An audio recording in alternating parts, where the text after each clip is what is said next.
individual ay may sariling estilo ng pamamahayag at pananalita na naiiba sa bawat isa, gaya ng pagkakaroon ng personal na paggamit ng wika na nagsisilbing simbolismo o tatak ng kanilang pagkatao. Ito ay namumukod-tangi at unique. Ilang kilala na gumagamit ng idioms. Di umano! Go, go, go! Yes! Yes! Isang mo yes! Ito ngayon ah! At saka, todo na to! Yes! Dialect. Ito ang salitang gamit ng mga tao ayon sa partikular na relihiyon o lalawigan na kanilang kinabibilangan. Maaring naiiba sa punto, tono, katawagan o pagkakaiba sa pagbuo ng pangungusap. Halimbawa,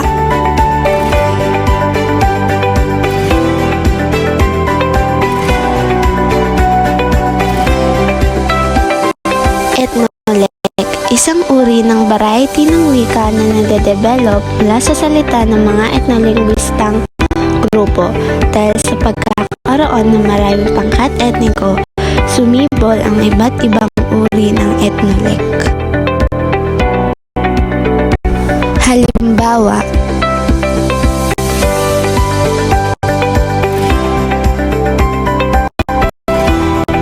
ecolect. Ang variety ng wikang ito ay kadalasang namumula o sinasalita sa loob ng bahay, sapagkat miyembro lamang ng pamilya ang gumagamit nito at nagkakaunawaan dito. Halimbawa,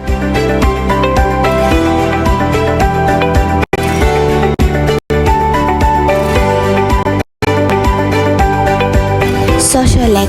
Ito ay pansamantalang variety lamang. Ito ay uri ng wika na ginagamit sa partikular na grupo.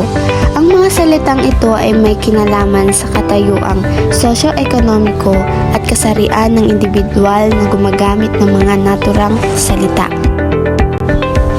May mga iba't ibang uri ng sociolect. Isa na dyan ang wika ng Beki o Gaylinggo, Konyo or Konyo Speak, Jologs o Jejemon at Jargon. Wika ng Beki o Gaylinggo. Ito ay isang halimbawa ng grupong nais mapanatili ang kanilang pagkakakilanlan, kaya naman binago nila ang tunog o kahulugan ng salita. Halimbawa, ang lesson G na natin today labong ay ang alphabet. Ang alphabet ng mga Decimon. Konyo or Konyo Speak. Ito ay isang variety ng Taglish na may ilang salitang Ingles na hinalo sa Filipino, kaya't masasabing code switching ang mangyayari. Halimbawa,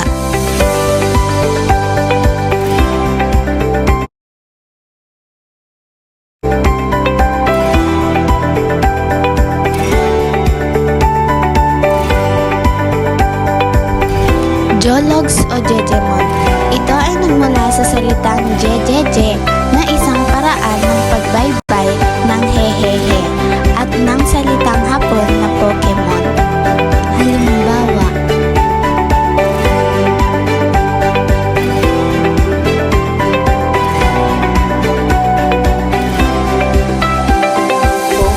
jargon.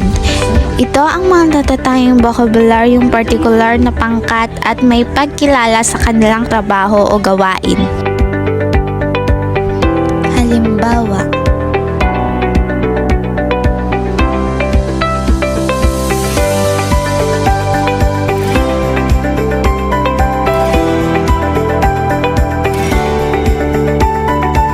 pidgin. Isang uri ng variety ng wika na tumutukoy sa wikang walang formal na struktura. Nade-develop ito dahil na rin sa pangangailangan ng makabuo ng isang tahayan.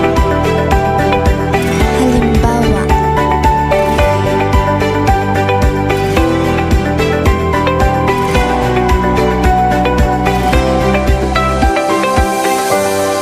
At ang ating susunod na tatalakayin ay ang social media ng pagbablog. Ano nga ba ang blog?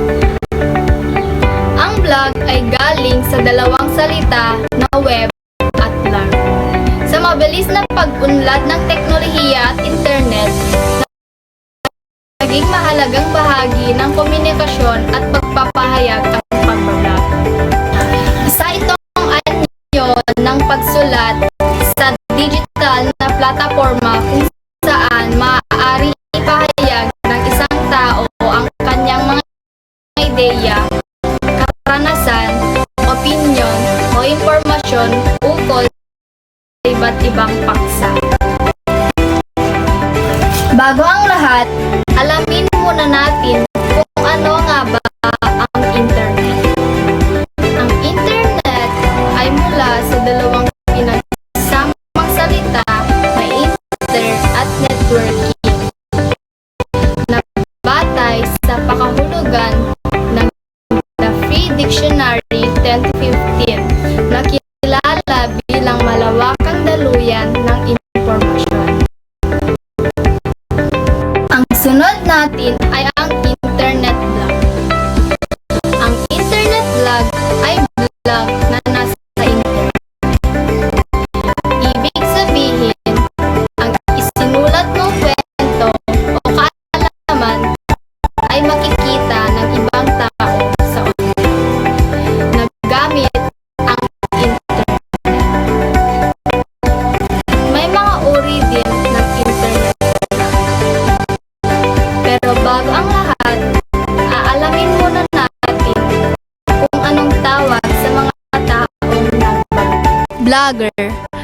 Ang tawag sa tao o grupong nangangalaga, nagpapatakbo at nagsisimula ng isang blog. Blogsphere ang tawag sa komunidad o mundo ng mga blogger. Ito ang mga uri ng internet blog. Fashion blog.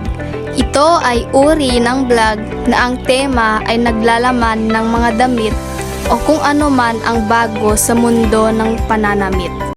Halimbawa nito ay si Chris Uy at si Lauren Uy. Si Chris Uy ay dati siyang fashion at lifestyle blogger. Ngayon ay kilala na rin bilang isang full-time blogger kasama ang asawang si Slater Young.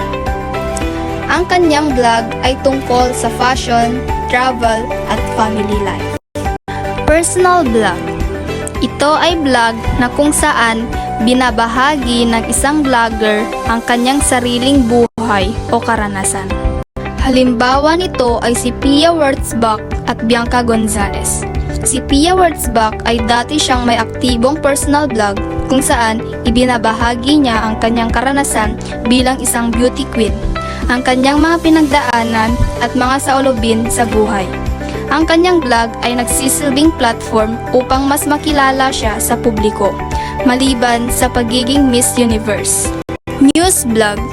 Ito ay blog na kung saan binabahagi ang mga bagong balita sa mambabasa.